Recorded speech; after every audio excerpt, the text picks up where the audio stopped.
Hi, welcome to Ammu Semi Kitchen. Now, I will show you a crispy dosa recipe. Now, this dosa tip follow this batter.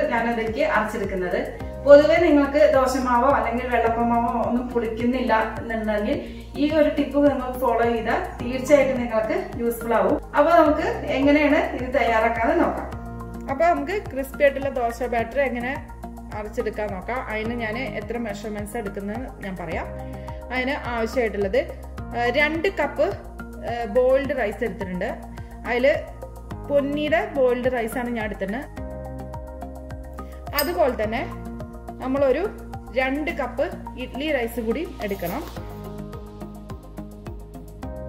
ഇത് നമ്മൾ നന്നായിട്ട് വെള്ളം ഒഴിച്ചിട്ട് ഒന്ന് കുതിർത്തി വെക്കണം. ഇനി അടുത്തൊരു ബൗളിലേക്ക് ഞാൻ ഉഴുന്ന ചേർക്കാൻ പോണ്. അത് 1 ഗ്ലാസ് ഉഴുന്ന, 1 കപ്പ് ഉഴുന്നാണ് ഞാൻ ചേർക്കുന്നത്. എപ്പോഴും 4 കപ്പ് അരിക്ക് 1 കപ്പ് ഉഴുന്നാണ് ഞാൻ ചേർക്കുന്നത്. കൂട്ടത്തിൽ തന്നെ നമുക്ക് 1 സ്പൂണ് ഉലുവ ഞാൻ ചേർക്കുന്നുണ്ട്. ഇപ്പൊ ഞാൻ ഈ അരിയിലേക്ക് ഞാൻ കുറച്ച് വെള്ളം ഒഴിച്ച് ഉഴുന്നിലേക്ക് കുറച്ച് വെള്ളം ഒഴിച്ചിട്ടുണ്ട്. ഇനി നമുക്കിത് അടച്ചു വെച്ചിട്ട് ഒരു 4-5 മണിക്കൂർ കഴിഞ്ഞതിന് ശേഷം നമുക്ക് നന്നായിട്ടൊന്ന് അടച്ചെടുക്കാം. ഇപ്പൊ ഞാൻ ഈ അരി സോക്ക് ചെയ്ത് വെച്ചിരുന്നു. ഒരു 4 മണിക്കൂർ ഞാൻ സോക്ക് ചെയ്തിട്ടുണ്ട്. ഇനി നമുക്ക് ഈ ബാറ്റർ അരയ്ക്കാനായിട്ട് തുടങ്ങാം. അതിൽ ഫസ്റ്റ് തന്നെ നമ്മൾ അരച്ചെടുക്കേണ്ടത് ഉഴുന്നും ഉലുവയാണ് നമ്മൾ ആദ്യം അരച്ചെടുക്കേണ്ടത്.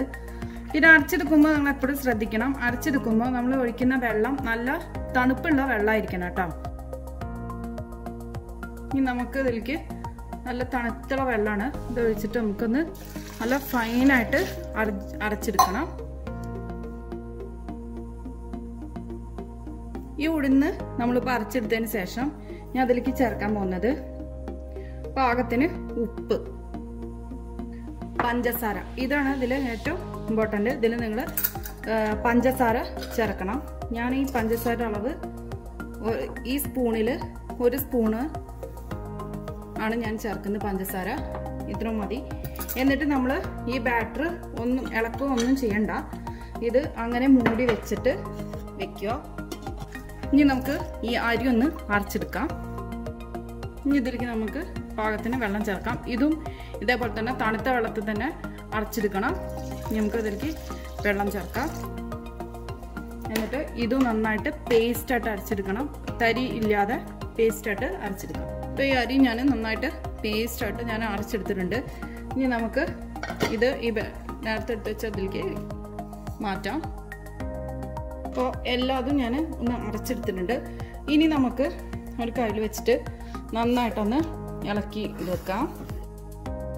ഈ മാവ് നമ്മൾ ഒരു 8 അല്ലെങ്കിൽ 9 മണിക്കൂർ വരെ നമ്മളൊന്ന് ഫെർമെൻറ്റ് ചെയ്യാനായിട്ട് വെക്കണം പുറത്ത്. നമ്മളിത് ഏറ്റവും നല്ലത് തലേ ദിവസം നമ്മൾ അരച്ചു വെച്ചിട്ട് പിറ്റത്തെ ദിവസം മോർണിംഗിൽ എടുക്കാമായിരിക്കും ഏറ്റവും നല്ലത്. അപ്പം ഈ മാവ് നമുക്ക് പൊന്തിയോ നോക്കാം. ഇപ്പം നന്നായിട്ടിത് പൊന്തി വന്നിട്ടുണ്ട്.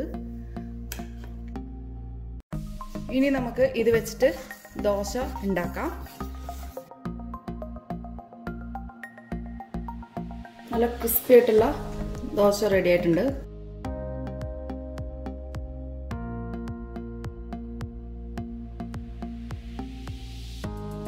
അപ്പോൾ ഇതിന്റെ മെയിൻ ടിപ്പ് എന്താന്ന് പറഞ്ഞാൽ പഞ്ചസാര നമ്മൾ ചേർക്കുമ്പോഴാണ് ഇത്ര ക്രിസ്പി ആയിട്ടുള്ള ദോശ നമുക്ക് കിട്ടുന്നത്.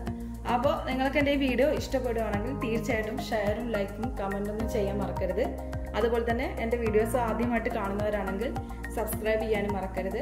അപ്പോൾ അടുത്ത നല്ലൊരു വീഡിയോ ആയിട്ട് വരുന്നവരേക്കും bye. Thank you for watching Ammu സെമി കിച്ചൺ.